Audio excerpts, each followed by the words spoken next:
तो चलिए बढ़ते हैं आज की कहानी की ओर। दोस्तों, उस रात जब मैंने एक दिल दहला देने वाली घटना से सामना किया तो मैं अपने घर पर खाना खाकर वापस दुकान पर ही लौट रहा था, क्योंकि हम सब एक ट्रक ड्राइवर एक दुकान में ही रहते थे।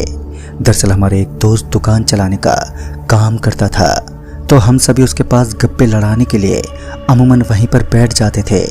रोज रोज की तरह आज भी मैं उसी दुकान के ऊपर बैठकर अपने दोस्तों से गप्पे लड़ा रहा था। वहां पर मौजूद सभी लोग ट्रक ड्राइवर ही थे और इसी बीच मेरे साथी हर्षित को बताया गया कि कुछ ही पलों के बाद 2 ट्रकों को निकालकर डिलीवरी के लिए निकलना है, जो कि पटना के लिए रवाना होगा।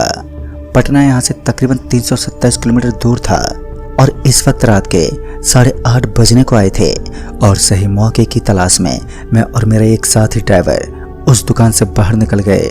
लेकिन हमें पता चला कि हेल्पर तो अपने घर जा चुके हैं। जब हमने मालिक को सूचित किया कि हेल्पर यहाँ पर मौजूद ही नहीं है, तो उन्होंने बताया कि हेल्पर की ओर से कोई काम ही नहीं है, बस ट्रक के अंदर सामान लोड किया गया है और बस किसी भी हालत में आज की रात डिलीवरी को पटना पहुँचाना है और सुबह 6 बजे से पहले इस काम को करना होगा, जिस पर तुम लोगों को अच्छा खासा डिस्काउंट भी मिलेगा।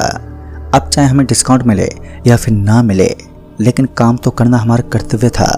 लिहाजा उसी समय बिना वक्त गवाए मैं अपने साथी ड्राइवर हर्षित के साथ डिलीवरी करने के लिए तैयार हो गया। हम ट्रक में बैठे तो पहली बार मालिक हमारे पास पहुंचा और हमसे कहने लगा कि देखो, आज रास्ता थोड़ा अलग है, इसलिए संभल कर जाना और याद रहे दोनों एक साथ ही रहना।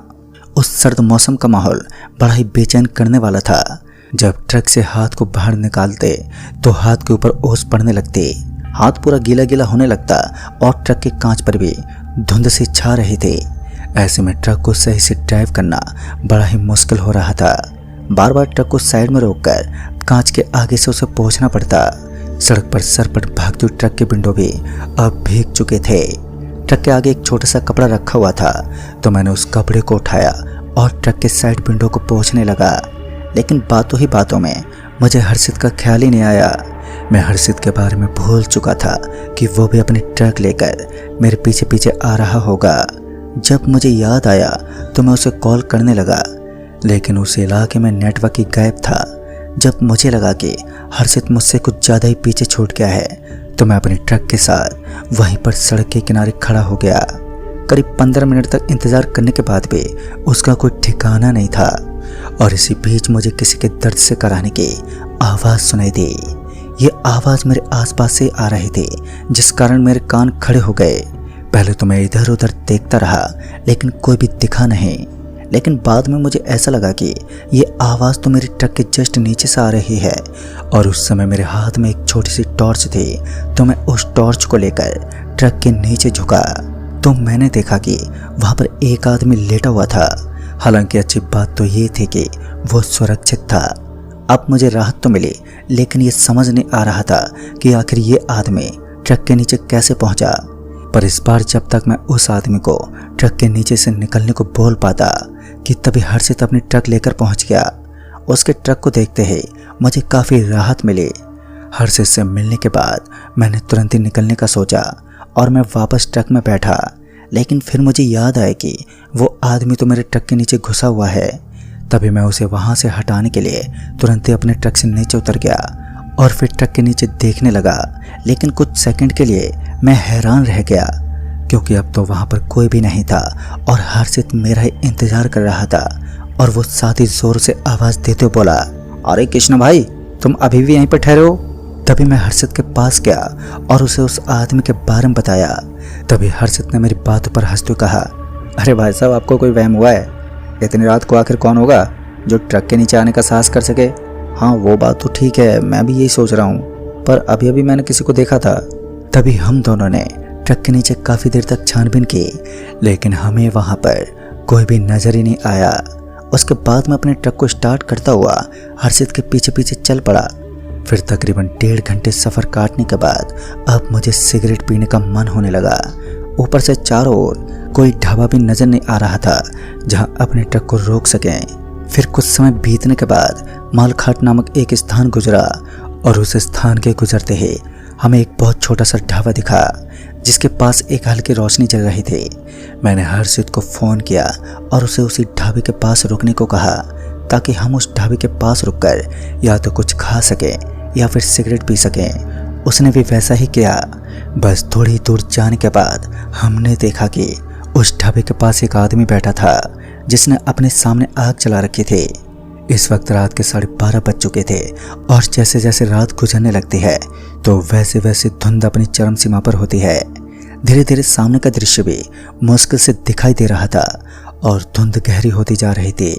तभी हम लोग उस छोटे ढाबे के पास पहुंचे तो हमने देखा कि वहां सिर्फ एकमात्र आदमी ही था जो इस वीरान इलाके में अकेलेपन में जी रहा था। तभी मैं उस आदमी के करीब पहुंचा और बोल पड़ा, अरे भाई साहब, एक सिगरेट मिल सकती है? तभी उस आदमी ने अपनी मुंडी को नीचे झुकाया, यानी कि उसके पास वो सामान था जो हमें चाहिए था। वो सीधा दुकान में गया और जब वो वापस दुकान से बाहर निकला तो उसके हाथ में सिगरेट की एक डिब्बी थी। वो उस डिब्बी को लेकर हमारे पास पहुंचा और वहीं पर बैठने का इशारा किया।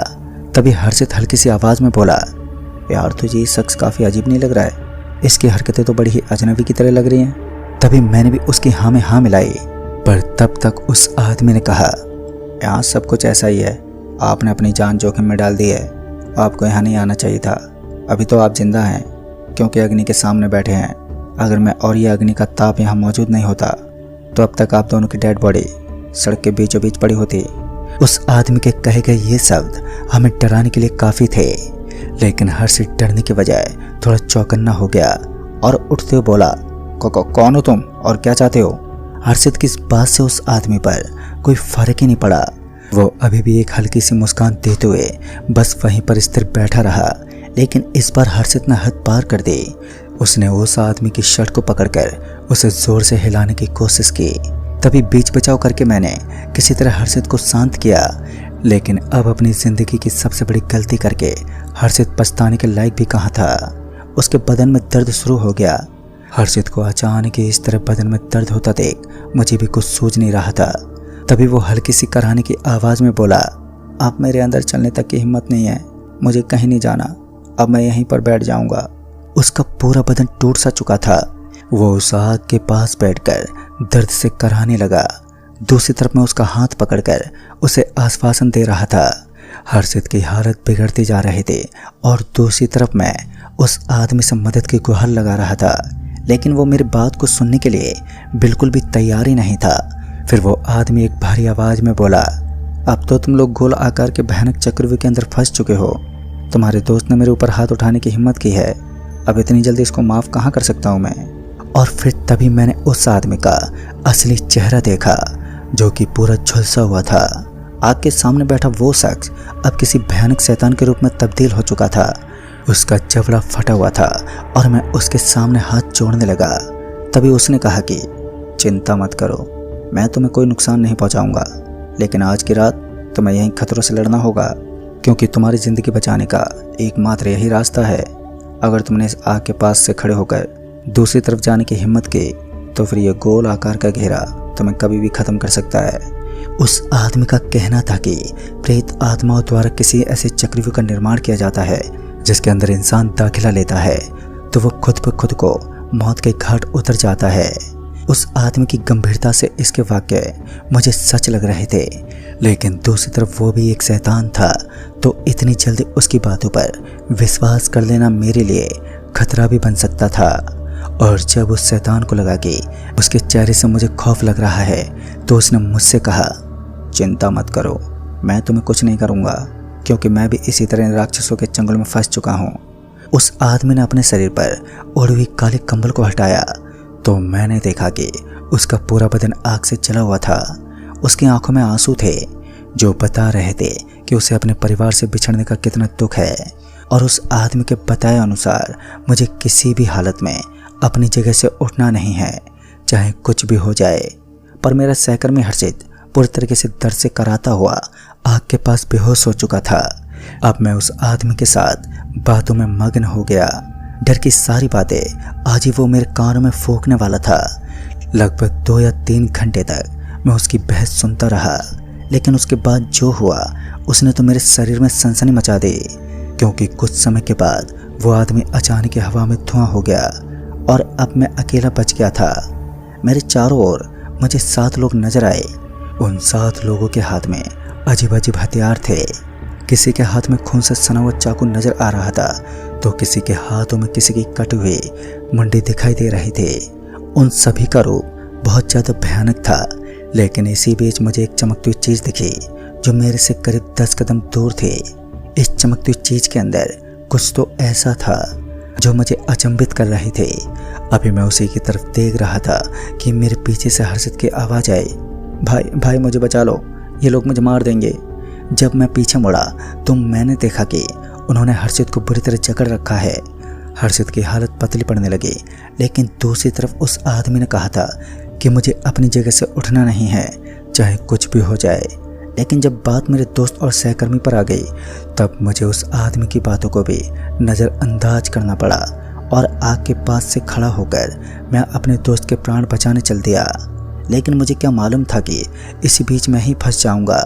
इससे पहले कि मैं अपने दोस्त के पास पहुंच जाता कि एक बार फिर मैंने आग की तरफ पलट कर देखा तो मैंने पाया कि अब वो आग भीषण रूप में फैल रही थी और मेरा दोस्त उसके करीब ही पड़ा था। उसकी बॉडी के अगल बगल में आग का ढेर सा लग गया। शायद आग के कारण वो जल सकता था। पता नहीं ये सब क्या हो रहा था। मेरा असली दोस्त कौन सा था और मैं इस बात को समझ पाने में पूरी तरह से नाकाम था। उन शैतानों से डरते ही मैं दुम दबाकर वापस आग की तरफ भागा तो मेरी एक गलती से मेरा कदम उस चमकती हुई चीज़ पर गया जिससे मुझे जोरदार झटका लगा और इस झटके ने मुझे अंदर तक हिलाकर रख दिया। तभी मैं बेहोश हो गया और उसके बाद जब मेरी आंखें खुली तो मैंने देखा कि आसमान में पक्षियों के उड़ने की आवाज़ मेरे कानों तक पहुंच रही थी। और जब मैंने हर्षित की तरफ देखा तो मैंने पाया कि उसकी मौत हो चुकी थी, जिसका जिम्मेदार केवल मैं था। तभी मैंने अपने मालिक को फ़ोन किया और सारी घटना के बारे में मैंने विस्तार से बताया। पता नहीं क्यों लेकिन मुझे ऐसा लग रहा था मानो मालिक इन सब बातों से परिचित है।